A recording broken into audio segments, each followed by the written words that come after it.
Hello everyone, welcome to the second part of chapter algebra. Today we will study about equations and also how to solve an equation. So before starting today's video, I would like to say that you can subscribe to my YouTube channel to get the videos as soon as I upload it on YouTube. Also hit the like button if you are understanding through my video. So remember, we have studied about algebraic expression in our first part of chapter algebra. So suppose thrice n or 3n, this is an what? Algebraic expression. Okay, so if this expression became equal to something, suppose 3n equal to 30, then it is become an equation. Okay, because it is now become equal to something, there must be an equal symbol, then this is called an equation. Okay, that means अगर कोई भी algebraic expression अगर किसी का equal बन जाए तो हम इसे equation बोलेंगे. In an equation there are two sides. देखो इक्वल के इस साइड में भी एक पार्ट है, इस साइड में भी एक पार्ट है ना. तो यहाँ पे इस साइड में क्या, ये हमारे राइट हैंड की तरफ है, तो इसे हम लोग राइट हैंड साइड बोलेंगे, है ना. और ये हमारे लेफ्ट हैंड साइड की तरफ है, तो इक्वेशन के लेफ्ट साइड की तरफ को हम लोग बोलेंगे लेफ्ट हैंड साइड, शॉर्ट में LHS, और इसे राइट हैंड साइड को शॉर्ट में RHS, right hand side and left hand side. Understand. Now how will you solve this algebraic equation? तो इसमें देख लेते हैं पहले. देखो 3n इक्वल टू 30 मतलब क्या है, 3 into n equal to 30. 3n means 3 into n, है ना. तो देखो 3 का वैल्यू मालूम है, n का वैल्यू मालूम नहीं है, और 30 तो 30 है. तो 3 के साथ क्या मल्टीप्लाई करने से 30 होता है? ऑब्वियसली 3 इंटू 10, है ना. 3 इंटू 10 होने चाहिए तो 30 होगा. दैट मीन्स ये n का वैल्यू जो है 10 है ना. That means n equal to 10. ये तो हमें देखकर ही पता चल गया है. अभी देखते हैं हम लोग कैसे सॉल्व करेंगे. ये तो बहुत ही आसान इक्वेशन था, तो बाकी के इक्वेशन हम लोग कैसे सॉल्व करेंगे देखते हैं. सपोज ये एक इक्वेशन दिया गया है 5x प्लस 2 इक्वल 12, है ना. तो इसमें क्या करेंगे हम लोग, देखो पहले बात तो हम लोग ट्रायल एंड एरर मेथड से सीख लेते हैं पहले. तो इस x का वैल्यू में पता नहीं है, तो हम लोग x का वैल्यू एक एक करके यहाँ पे पुट करके हम लोग देखेंगे. पहले हम लोग x का वैल्यू 1 पुट करके देखते हैं. फॉर x इक्वल टू 1 यहाँ पे देखेंगे हम लोग की वेरिएबल कौन से साइड में है. देखो तो वेरिएबल यहाँ पे लेफ्ट हैंड साइड में है, तो तुम लोग लेफ्ट हैंड साइड में पुट कर दो x का वैल्यू 1. तो 5x मतलब 5 into x, that means 5 into, अभी x का वैल्यू हम लोगों ने 1 पकड़ लिया है, तो 5 into 1 plus 2, that means 5 plus 2 equal to 7. Okay, लेकिन ये 7 हो गया, लेकिन यहाँ पे तो था 12, तो इसका मतलब ये राइट हैंड साइड के इक्वल नहीं हुआ, so not equal to right hand side. ठीक है, अभी तो मतलब ये इस अलजेब्रिक इक्वेशन में x का वैल्यू 1 नहीं है ना. तो अभी x का वैल्यू 2 पुट करके देखते हैं. So for x equal to 2, left hand side equal to 5 into 2 plus 2, that means 5 2 10 plus 2, है ना, इक्वल टू 12. हाँ, अभी देखो यहाँ पे भी 12 था, तो हमें आंसर मिल गया 12, तो that means is equal to right hand side. तो देयरफॉर x इक्वल टू कितना हो गया, किसके लिए, x का कितना वैल्यू के लिए ये इक्वेशन सेटिस्फाई हुआ, राइट हैंड साइड इक्वल हो गया. तो x का वैल्यू 2 जब था तब इक्वल हुआ था, तो दैट मीन्स x का वैल्यू है 2. दैट मीन्स इस अलजेब्रिक इक्वेशन में x का वैल्यू है 2. अंडरस्टैंड. तो इस मेथड को हम लोग बोलेंगे क्या method, trial and error method. इसी इक्वेशन को हम लोग ऑल्टरनेटिवली भी कर सकते हैं, क्योंकि ट्रायल एंड एरर मेथड हर समय क्या होगा, कॉन्फिडेंट नहीं होगा, क्योंकि अगर x का वैल्यू बहुत ही ज्यादा हो गया तो हम लोग 1 2 3 4 ऐसे नहीं पुट कर सकते. ठीक है, तो देखते हैं कैसे करते हैं इसको. So this is the given equation 5x plus 2 equal to 12. तो देखो यहाँ पे हमें पहली बात समझ लेना कि यहाँ पे वेरिएबल किस साइड में है. तो वेरिएबल यहाँ पे इस साइड में है, तो वेरिएबल को एक साइड में रखना है, और वेरिएबल के साथ जो जो चीजें है, प्लस या माइनस है, मल्टीप्लाई है, इसको हमें क्या करना होगा, उसको हमें कैंसिल करना होगा. देखो पहले 5x प्लस 2 है ना. तो प्लस 2 को अगर मैं माइनस 2 इसके साथ लगा दूं तो प्लस 2 और माइनस 2 0 बन जाएगा, तो ये कैंसिल हो जाएगा. तो पहला स्टेप हम लोग क्या करेंगे, 5x प्लस 2 ये था, इस साइड में हम लोग माइनस 2 कर देंगे. तो अगर इस साइड में हम लोगों ने माइनस 2 किया, तो यहाँ पे बैलेंस करने के लिए इधर भी माइनस 2 करना पड़ेगा, तो 12 माइनस 2, है ना. तो क्या किया हमने, सब्ट्रैक्टिंग 2 फ्रॉम बोथ साइड, दोनों साइड से 2 सब्ट्रैक्ट कर दिया. तो कितना हो गया, 5x प्लस 2 माइनस 2 तो कैंसिल हो गया, 0 हो गया, 2 माइनस 2 0 हो गया, है ना. और इस साइड में क्या होगा, 12 माइनस 2 10 हो गया, है ना. अभी देखो 5x इक्वल टू 10, यहाँ पे हमें x को अकेला करना है, वही हमारा मेन मोटो है. तो x को अकेला करना है, तो यहाँ पे देखो 5 इंटू एक्स हो रहा है, तो इंटू को कैंसिल आउट करने के लिए हम लोग क्या करेंगे, डिवाइड कर देंगे. तो यहाँ पे अगर हम लोगों ने 5x को 5 से डिवाइड कर दिया तो 5 कैंसिल हो जाएगा, है ना, क्योंकि यहाँ पे 5 मल्टीप्लाई हुआ है. तो अगर इस साइड में हम लोगों ने डिवाइड किया तो इस साइड में भी डिवाइड करना पड़ेगा, बैलेंस करने के लिए, है ना। तो यहाँ पे 5 5 कैंसिल हो गया, 5 1 जा 5, 5 2 जा 10, तो x इक्वल टू 2 बन गया। आ गया ना सोल्यूशन। पहली बार में भी हमें x इक्वल टू 2 मिला था और अभी भी आसानी से 2 मिल गया। तो इस टाइप से ही हम लोग बाद में सॉल्व करेंगे, लेकिन अगर trial and error method mention किया है तो हमें ट्रायल एंड एरर मेथड से ही करना पड़ेगा। So now let's move to exercise 7.2. First question we have, which of the following are algebraic equations? तो अगर algebraic expression किसी का इक्वल होता है तभी algebraic equation बनता है। तो ए नंबर में देखो यहाँ पे तो कोई वेरिएबल है ही नहीं, मतलब algebraic expression है ही नहीं, तो ये नहीं होगा।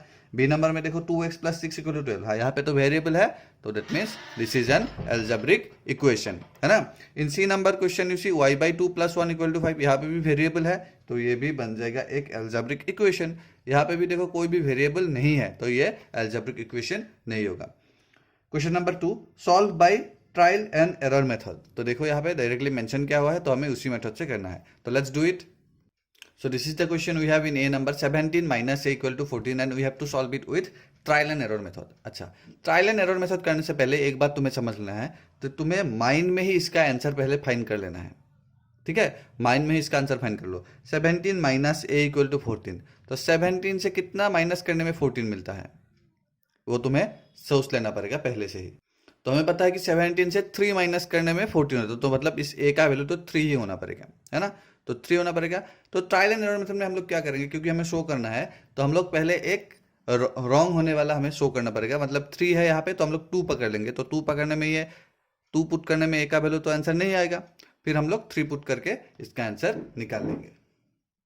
तो ऐसा हम लोग क्यों कर रहे हैं, क्योंकि 1 से हम लोग नहीं कर सकते, 1 2 3 4, कभी कभी अगर सपोज 10 हो गया, फिर A का वैल्यू 12 आने वाला है किसी इक्वेशन में, तो हम लोग इतना सारा लॉन्ग प्रोसेस नहीं कर सकते, इसलिए हम लोग को ऐसे ही सॉल्व कर लेना पड़ेगा पहले माइंड में, फिर हम लोग इसको पुट करेंगे। तो देखो for x equal to, sorry for A equal to, क्योंकि यहाँ पे A दिया हुआ है, तो A इक्वल टू होने पर क्या होगा, 17 माइनस 2, है ना, इक्वल कितना होगा 15, which is not equal to right hand side. तो ये x इक्वल टू के लिए, सॉरी A इक्वल टू के लिए नहीं हो रहा है, तो हम लोग अभी A इक्वल 3 पुट करके देखते हैं।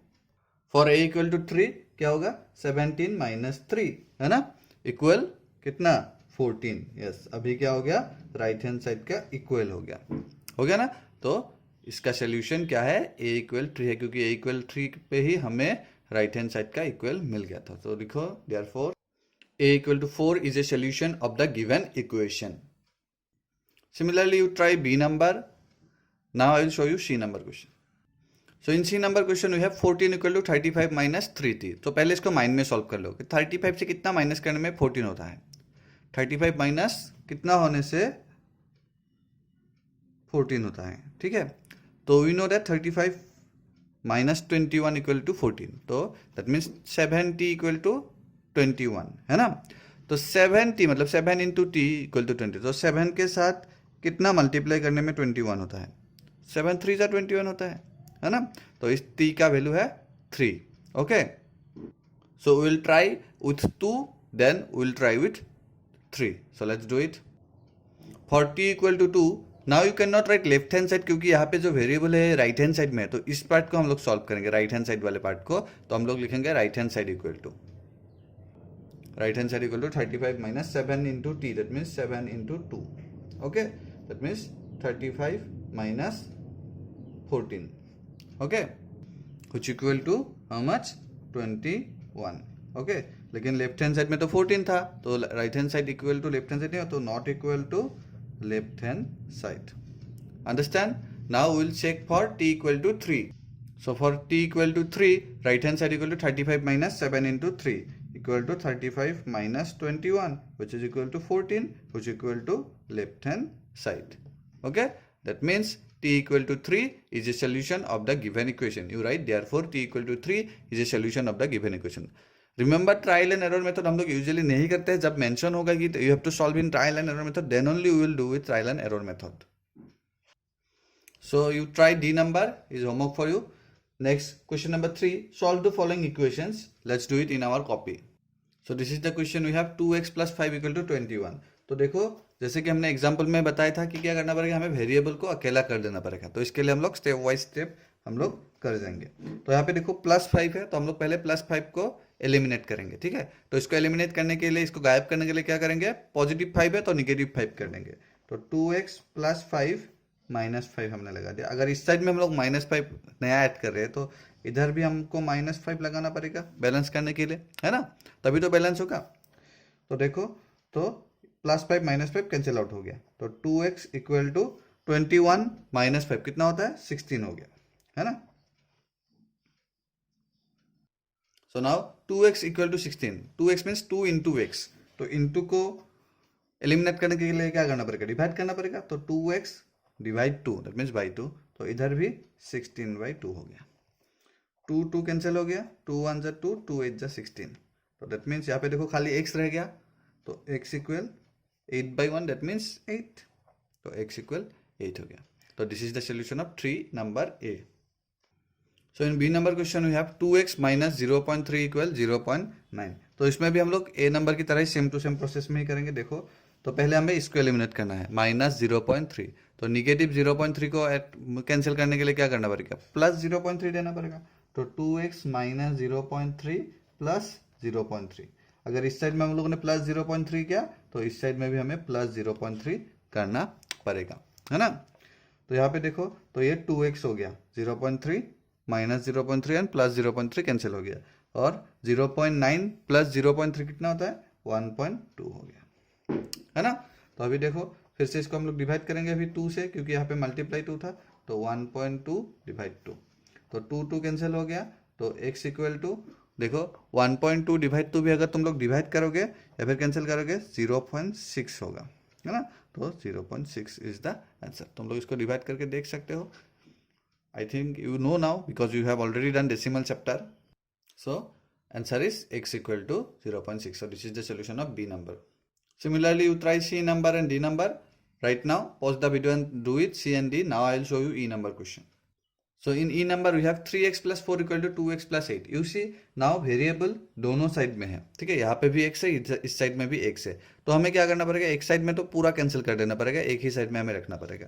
तो हम लोग राइट हैंड साइड वाले वेरिएबल को पूरा कैंसिल कर देंगे, सिर्फ हम लोग लेफ्ट साइड में वेरिएबल रखेंगे। तो पहले हमको क्या करना पड़ेगा, देखो इसको हम लोग कैंसिल कर लेते हैं 2x को, तो 3x प्लस 4, देखो क्या था इक्वेशन, 2x प्लस 8 ये था ना। तो पॉजिटिव 2x को कैंसिल करने के लिए क्या करना पड़ेगा, -2x करना पड़ेगा, ठीक है, तभी ये और ये कैंसिल हो जाएगा। तो इधर में भी हम लोग -2x कर लेंगे, अंडरस्टैंड। तो देखो इस साइड में क्या हो गया, 3x माइनस 2x, 3x से अगर 2x चला जाए तो एक ही x रहेगा, तो x और +4 तो है ही, तो x + 4 हो गया, है ना। और इस साइड में तो 2x एंड -2x तो कैंसिल हो ही गया, तो सिर्फ पॉजिटिव 8 रहा, तो 8। ओके, अभी देखो अभी बहुत ही आसान हो गया हमारे लिए। तो अभी देखो इस 4 को हम लोग एलिमिनेट करेंगे ना, तो इस 4 को एलिमिनेट करने के लिए क्या करना पड़ेगा, -4 कर देंगे। अगर इस साइड में -4 कर रहे हैं तो इस साइड में भी -4 कर देंगे। तो यहाँ पे हो गया x और यहाँ पे 8 - 4 = 4, तो आंसर बन गया x = 4। So this is the solution of question number E. So now you practice F, G and H number. So now we'll move to question number 4. A number when increased by 7 gives 91. Find the number. तो अगर एक number को 7 increase कर दिया जाए तो वो 91 बन जाता है, तो वो नंबर हमें फाइंड करना है। तो हम इसको एल्जेब्रिक इक्वेशन के मदद लेके करेंगे, तो लेट्स डू इट। सो देखो इस टाइप ऑफ क्वेश्चन में हमें क्या करना पड़ेगा, क्योंकि हमें कुछ फाइंड करना है। क्या फाइंड करना है, फाइंड द नंबर, तो नंबर फाइंड करना है जो हमें पता नहीं है। तो जो हमें पता नहीं है वो हम लोग एज्यूम कर लेंगे, ठीक है, एक वेरिएबल एज्यूम कर लेंगे, क्योंकि वो नंबर कुछ भी हो सकता है, हमें पता नहीं है अभी, तो कुछ भी हो सकता है, मतलब वो वेरिएबल है, तो वेरिएबल को हम लोग एज्यूम कर लेंगे। तो लेट्स डू इट।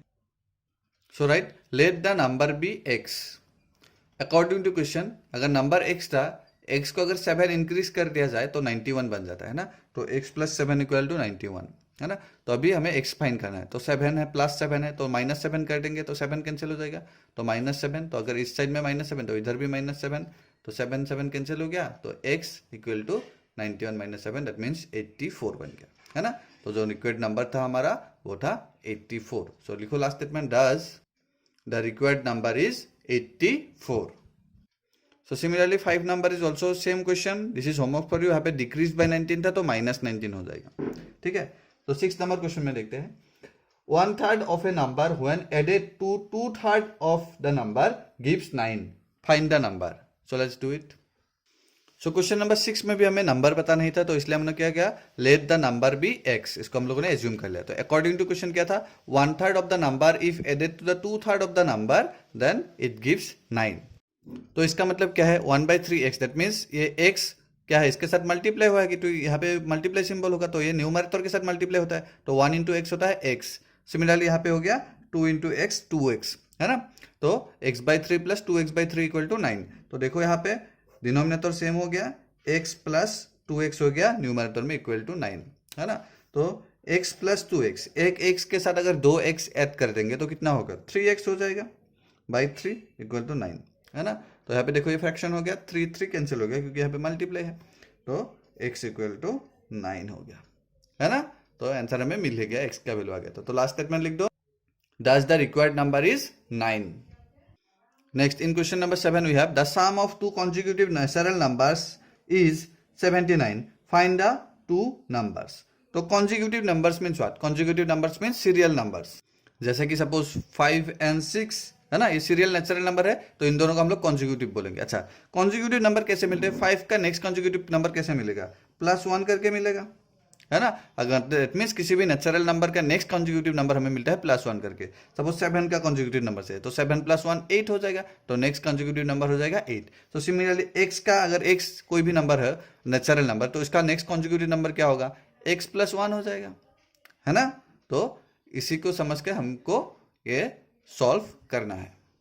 सो लिखो, let one number be x, therefore the other number is x + 1, क्योंकि कॉन्जिक्यूटिव नंबर था, है ना। तो अभी अकॉर्डिंग टू क्वेश्चन क्या था, इन दोनों का सम 79 था, तो पहला नंबर x प्लस दूसरा नंबर x + 1 इक्वल टू क्या था, 79 था। तो अभी हमें ये सॉल्व करना है। तो x + x क्या होगा, 2x और +1 इक्वल टू 79, है ना। तो इसको सॉल्व करो, तो सॉल्व करने पर हमें मिल गया x इक्वल टू 39। तो एक नंबर 39 हो गया और अदर नंबर क्या होगा, 39 + 1 इक्वल टू 40। सो लिखो, does one number is 39 and other number is 39 + 1 equal to 40. So this is the solution of question number 7. In question number 8 we have Bipin is 42 years old and his son is 12 years old. After how many years will Bipin's age be twice that his son? तो let's solve it.